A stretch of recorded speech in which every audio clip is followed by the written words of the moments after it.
नई सदी, नया साल, नया महीना, खबरें भी नई। चंद्रयान से आसमान तक, देश से विदेश तक, बाजार से जन सरोकार तक, सब पर है हमारी पकड़। देखिए देखिए खबर सदीनामा सदीनामा सदीनामा।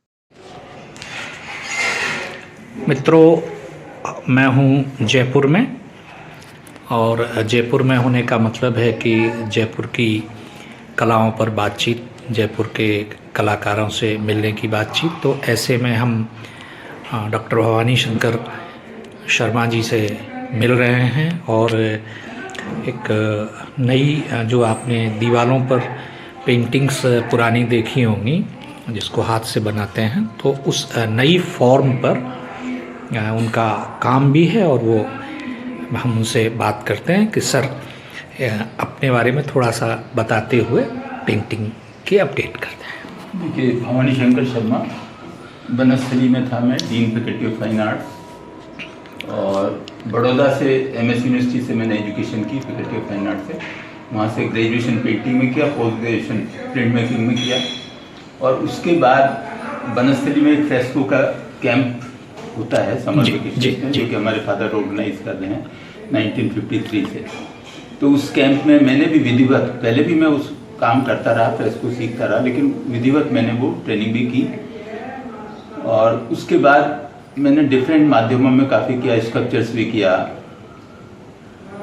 पेंटिंग भी की, और ऑयल में, वाटर कलर में, एक्रेलिक में, डिफरेंट मीडियम्स में काम किया। तो हमेशा अभी जैसे मैं जो कर रहा हूँ स्प्रे में काम कर रहा हूँ। अच्छा। तो जो मेरा मेन जो उद्देश्य है वो ये है कि ये जो फ्रेस्को टेक्निक है जयपुर की, जो कि यहाँ आराइश के और आला-गीला के नाम से जानी जाती है, अच्छा, इस टेक्निक को रिवाइव करने का मेरा एक बहुत बड़ा कहना चाहिए कि मैंने उद्देश्य बना रखा है कि ये तो करना ही है, और उसके लिए मैं काफ़ी वर्कशॉप्स ऑर्गेनाइज करता हूँ। इस आर्ट फॉर्म के बारे में सर थोड़ा सा बताएं। तो हम इस आर्ट फॉर्म की बात करें तो ये है बेड प्रोसेस, जैसा मैंने बताया था, आला-गीला। तो गीली दीवार पे ये काम करते हैं, और इसके अंदर क्या है कि जैसे रफ सरफेस जो कि स्टोन का बिल्डिंग का बना हुआ है या ईंट की बना हुआ है, उसके ऊपर ये आइडियल है काम करने के लिए। अच्छा। तो ये लाइम और मार्बल पाउडर वो इसमें इंपॉर्टेंट मीडियम है जिससे कि ये प्लास्टर तैयार होता है। कलर जो है वो अर्थ कलर्स और मिनरल कलर्स यूज होते हैं, इसलिए इन कलर्स की परमानेंसी है। और ये जब काम हम करते हैं तो इसमें कोई मीडियम यूज नहीं किया है, केवल पानी और रंग। लेकिन फिर भी इनकी परमानेंसी क्यों? क्योंकि हम गीली दीवार पर करते हैं, और गीली दीवार पर ड्रॉ करने के बाद उसको नहला एक होता है, उससे पिटाई करते हैं जिससे कलर अंदर फिक्स हो जाए, और फिर टीक स्टोन होता है, एगेट स्टोन, उससे उसकी पॉलिश करते हैं, तो इसकी परमानेंसी आती है।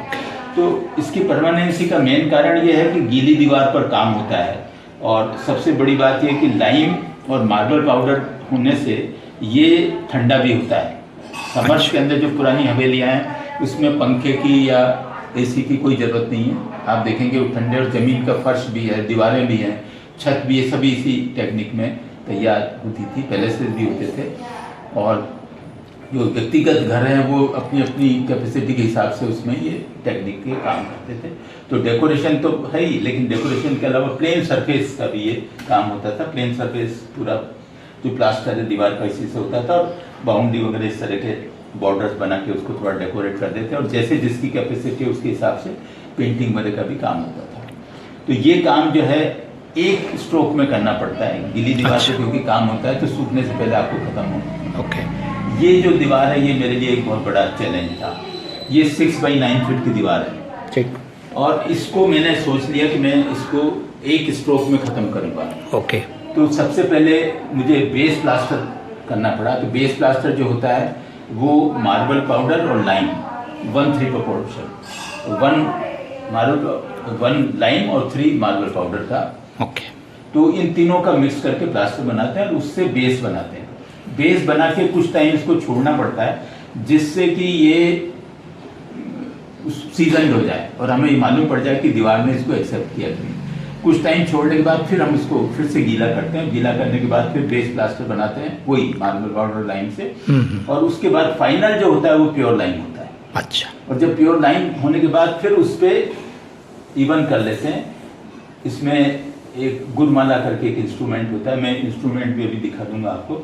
तो वो गुरमाला से इसको प्लेन करके और फिर इस पे हम ड्राइंग करते हैं। तो डिपेंड करता है कि आर्टिस्ट की कैपेसिटी पे। कुछ लोग जो हैं ट्रेस कर लेते हैं और मैं डायरेक्ट ड्राइंग करता हूँ, मुझे ट्रेसिंग की जरूरत नहीं पड़ती। तो मैंने डिसाइड किया कि ये मुझे दीवार जो है एक दिन में ख़त्म करनी है, एक स्ट्रोक में ख़त्म करनी है। तो मैंने सुबह 8:30 बजे इसकी शुरुआत की। ओके। तो उस समय बेस प्लास्टर किया, बेस प्लास्टर के बाद लाइन लगाया और इन सब के बीच में कुछ टाइम हमको छोड़ना पड़ता है। और हम ये कह सकते हैं कि we have to dialogue with the surface. Okay. Surface से हमें बात करनी पड़ती है, संवाद करना पड़ता है, हमको ये सुनना पड़ता है कि वो क्या कह रहा है, ये दीवार पे कब काम शुरू करना है, कब कौन सी स्टेजेस पे काम करना है। तो उस हिसाब से ये सारा काम होता है। उसके बाद हमने इसमें पूरी ड्राइंग की, ड्राइंग करने के बाद कलर वगैरह किया और कलर के बाद नैले से पिटाई की, पिटाई के बाद उसको उससे एगेट स्टोन जो है उससे पॉलिश की। तो ये सब करते करते रात के 11 बज गए थे। तो लेकिन ये पूरा हमने एक दिन में, तो इतना बड़ा वॉल पे कोई भी आज तक किसी ने इतना बड़ा नहीं किया काम।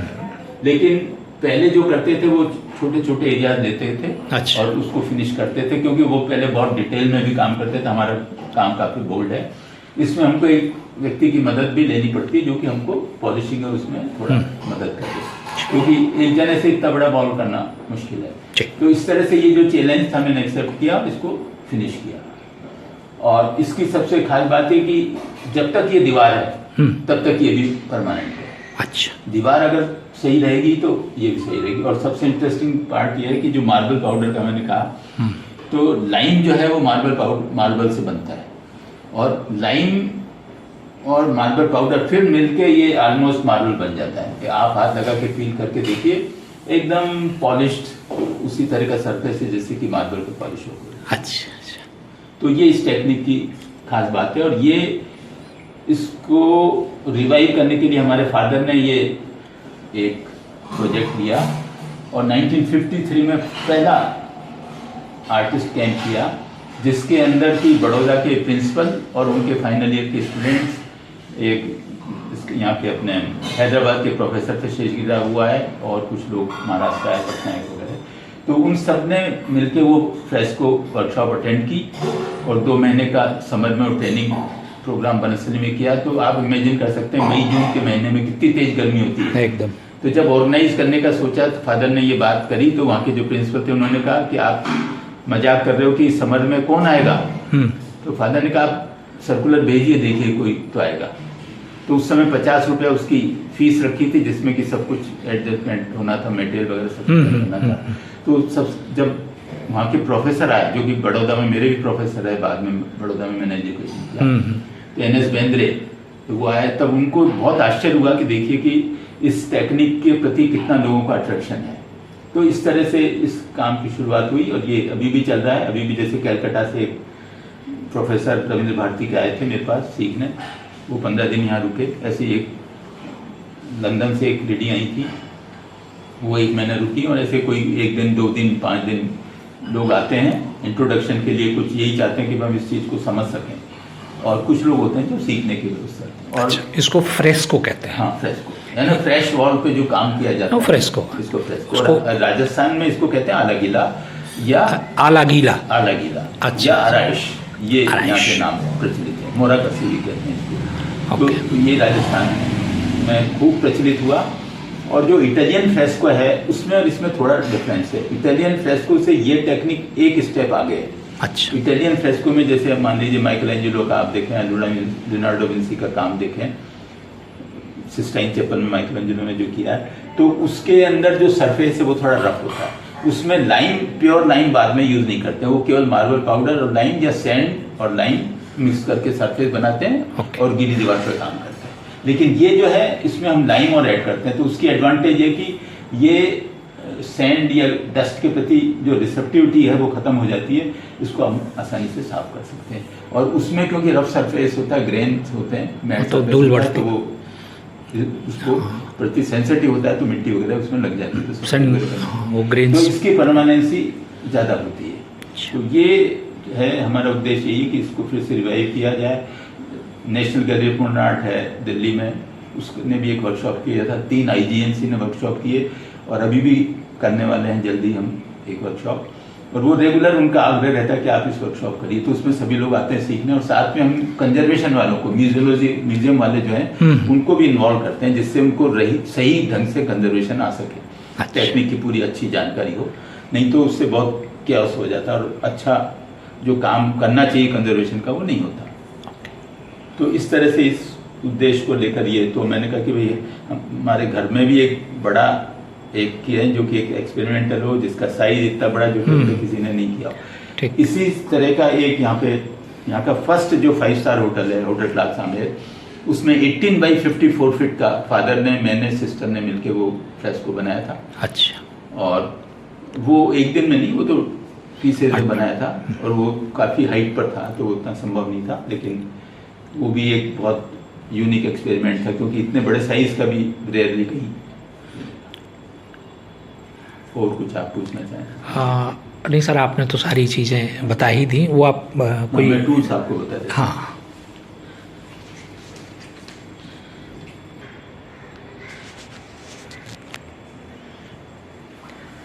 ये भवानी शंकर जी का और आर्ट वर्क आप देख पा रहे हैं, का मूर्तिकला पर भी काम है, पेंटिंग पर भी है।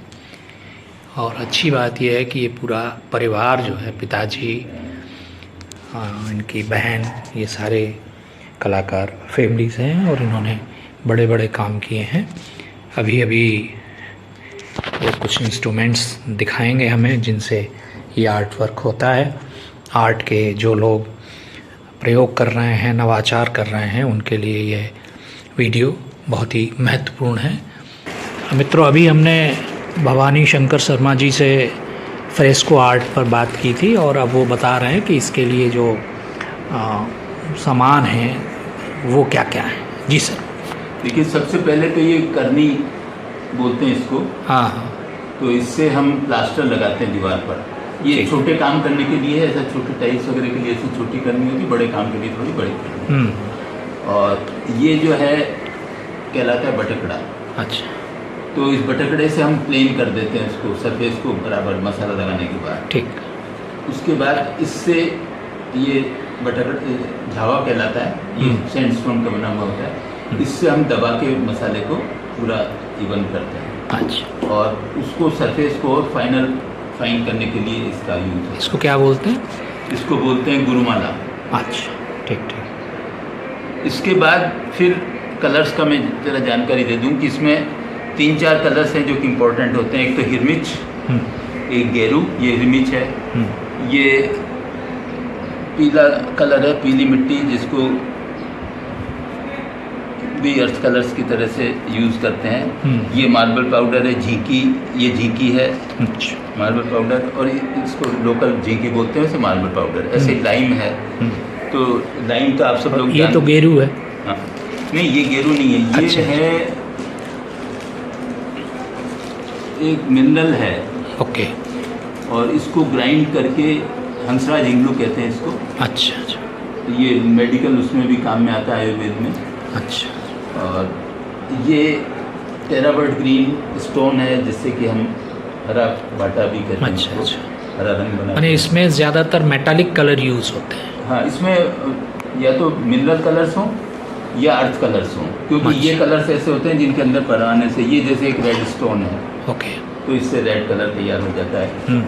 तो ये अलग अलग, हिरमिच हो गया आपका, गेरू हो गया, ये येलो कलर हो गया, ग्रीन हो गया, ऐसे नील है जो जैसे इसमें आप कलर देखते हैं नील रंग, ये नील वही जो कि अल्ट्रामेरिन ब्लू अपन कपड़ों में डालते हैं, वो उससे भी ये कलर तैयार हो जाता है। अच्छा अच्छा।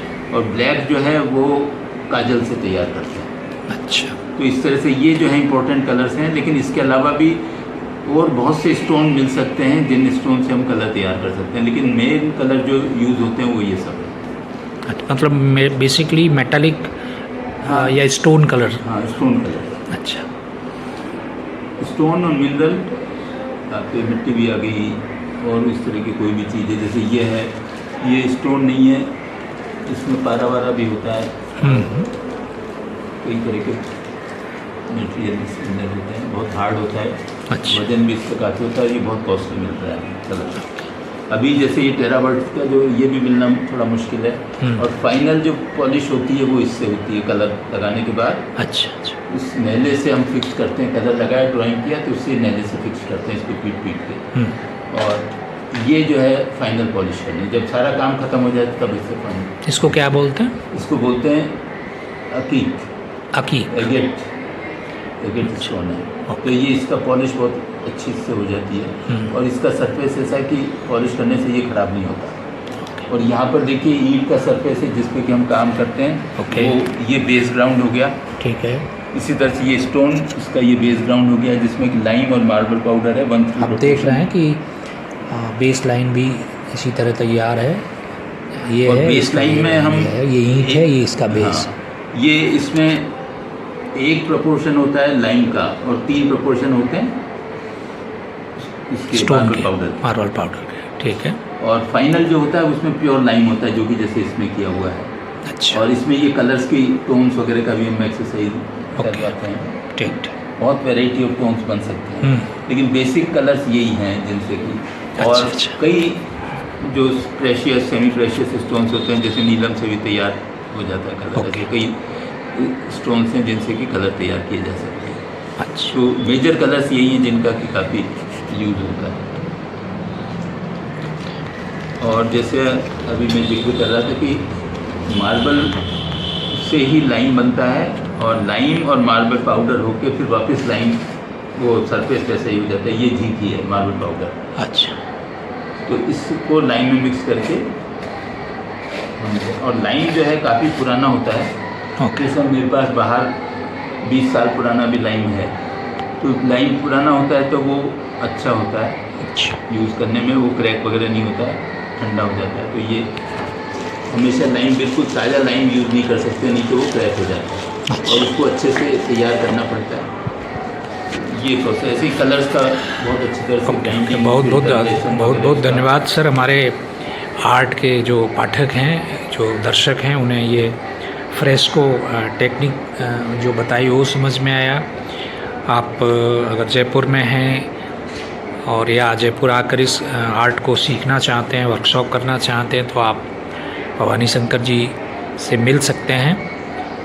मैं एक बार पूरे पैटर्न को एक बार फिर समझा दे रहा हूँ। देखिए ईंट है, ये आधार है, इसके बगल में एक ईंट और है वाइट की, तो वो बेस तैयार किया हुआ है जहाँ सर ने ये हाथ से दिखा रहे हैं। उसके बाद बेसिकली अलग अलग तरह के कलर हैं और जो कलर हैं ये देखिए स्टोन का सरफेस और ये फाइनल से बेस है। और ज़्यादातर इन्होंने बताया कि बहुत तरह के जो पत्थर्स होते हैं, प्रेशियस स्टोन से, उनके कलर भी बनते हैं और मेटेलिक कलर ज़्यादातर इसमें यूज़ होते हैं। आप सबको बहुत बहुत धन्यवाद। ज़रूर देखें, लाइक करें, सब्सक्राइब करें। मूंज की रस्सी से बनाया हुआ ब्रश है, मूंज की, हाँ, मूंज से बनाया हुआ। और इसी तरह से खजूर की डंडी होती है, उससे भी ब्रश बन जाता है। ओके। फिर बकरी के बालों से,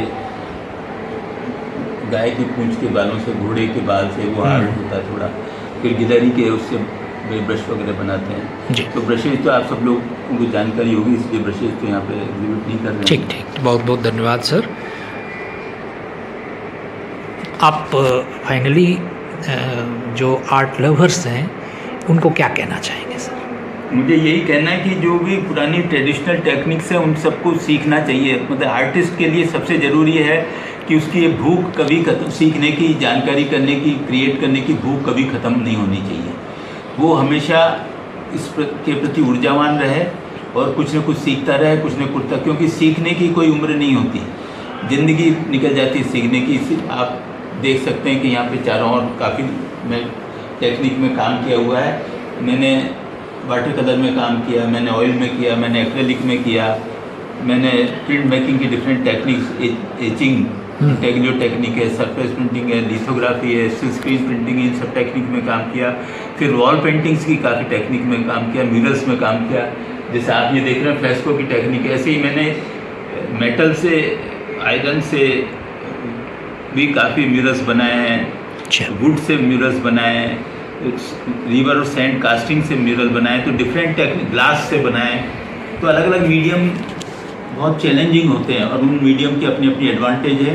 तो इन सारी एडवांटेजेस को समझना, टेक्निक्स को समझना और अपनी क्रिएटिविटी के लिए उनको यूज़ करना। तो आप अगर मीडियम को समझ सकेंगे अच्छे से तो आप अच्छे से एक्सप्रेस कर सकेंगे और वो मीडियम आपको बहुत हेल्पफुल होगा और आपकी जो क्रिएटिविटी है उसको निकालने में पूरा मदद करेगा, सहायक होगा और आपका जो फाइनल प्रोडक्ट होगा वर्क ऑफ आर्ट वो एस्थेटिकली बहुत इंजॉयबल होगा, बहुत अपीलिंग होगा। Thank you sir. All the best Vishesh, सभी को बहुत बहुत शुभकामनाएं। सृजन करते रहें और आनंद लेते रहें।